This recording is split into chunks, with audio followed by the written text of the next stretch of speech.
La palabra de Dios de este día es muy rica. Cada año siempre le podemos encontrar algún significado nuevo a este pasaje del capítulo 12 del Evangelio de Juan. Comenzamos esta Semana Santa con la primera lectura donde leemos los 4 cánticos del siervo de Yahvé. Los 3 primeros, lunes, martes, miércoles. El jueves no, porque es la institución del sacerdocio, de la Eucaristía y del mandamiento nuevo del amor. El 4 cántico impresionante lo leemos el Viernes Santo, porque es en el Antiguo Testamento la descripción de lo que le pasa a Jesús.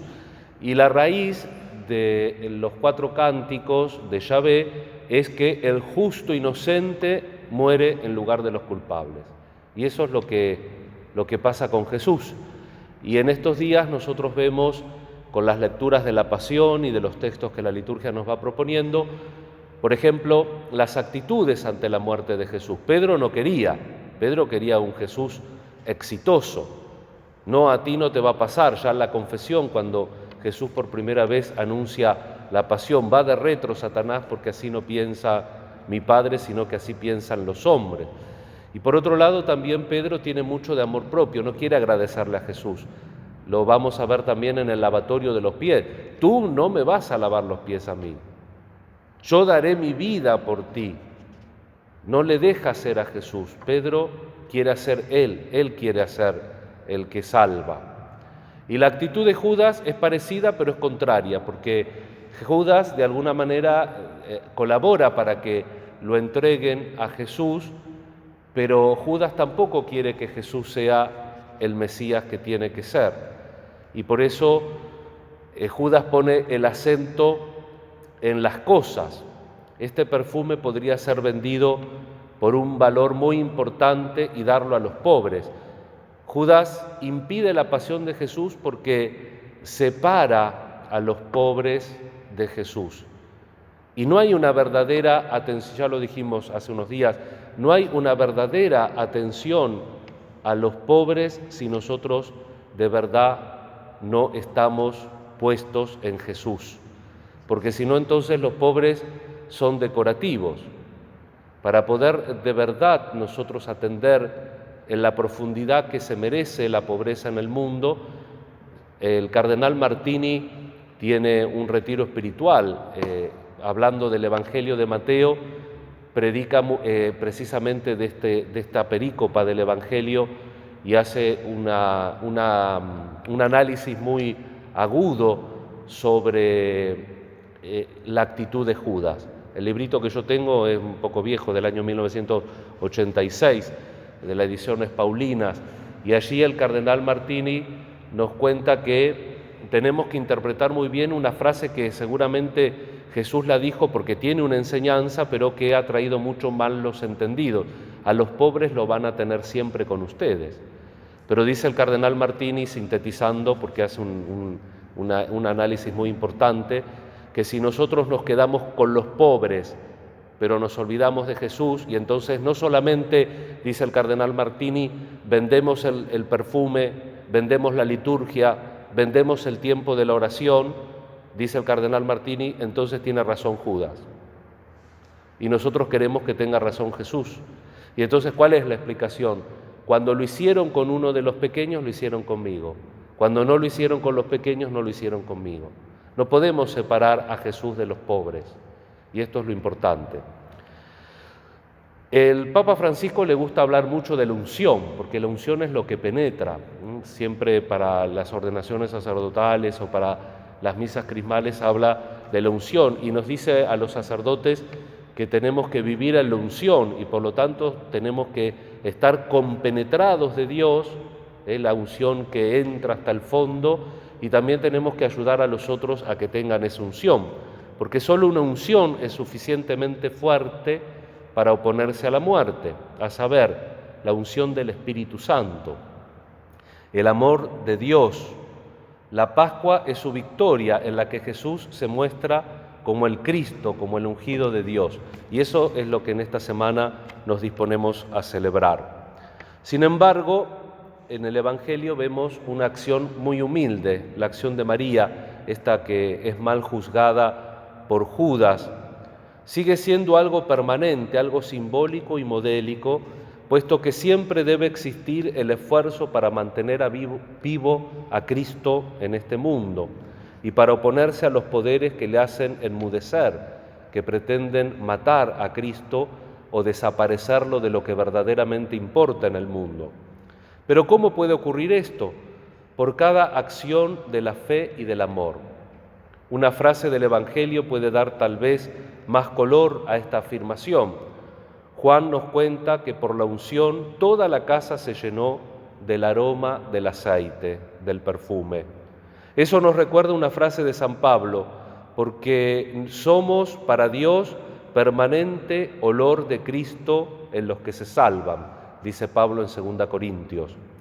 La vieja idea pagana de que los sacrificios alimentan a los dioses con su buen olor se halla aquí transformada en la idea de que la vida cristiana hace que el buen aroma de Cristo y la atmósfera de la verdadera vida difunda en el mundo el aroma de la acción de Jesús en su iglesia, que es cuando el bautizado siente y vive con el corazón de Jesús que se entrega por el otro. Pero también hay otro punto de vista. Junto a María, la servidora de la vida, se halla en el Evangelio a quien ya nombramos, Judas, el que lo entrega a Jesús, el cual se convierte en el cómplice de la muerte respecto a Jesús, primeramente y también luego respecto a sí mismo. Él se opone a la unción, al gesto del amor que suministra la vida.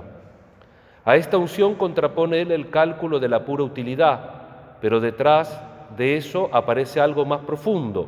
Judas no era capaz de escuchar efectivamente a Jesús y de aprender de él una nueva concepción de la salvación del mundo y de Israel. Él había acudido a Jesús con una esperanza bien determinada.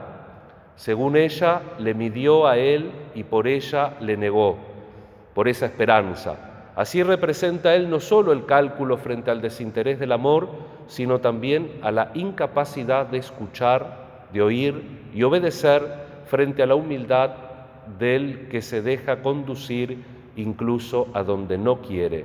La casa se llenó del aroma del perfume. Ocurre así con nosotros.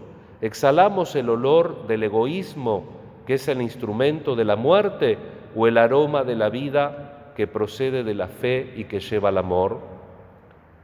Hay un texto con el cual termino de otro librito. Hoy, como hay mucho tiempo, hay que desempolvar libritos. Este es del cardenal Ratzinger, se llama El rostro de Dios, y este es del año 83. Y el cardenal, comentando este texto, le cito un párrafo largo y con él termino, dice así: la historia de la unción en Betania parece a primera vista que corresponde al campo de lo anecdótico. Pero el mismo Jesús añade en el Evangelio: en verdad les digo, donde quiera que se predique el Evangelio, en todo el mundo se hablará de lo que ésta ha hecho para memoria de ella. Pero ¿en qué radica esta afirmación que dura a través de los tiempos? El mismo Jesús nos ofrece una interpretación cuando dice: lo ha hecho anticipándose a ungir mi cuerpo para la sepultura.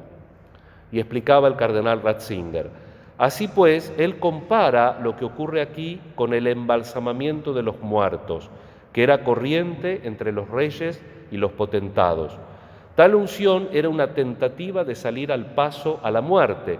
Solamente en la putrefacción, en la destrucción del cuerpo, así se creía completa la muerte su obra. ¿Recuerdan que leímos el domingo anterior en la resurrección de Lázaro?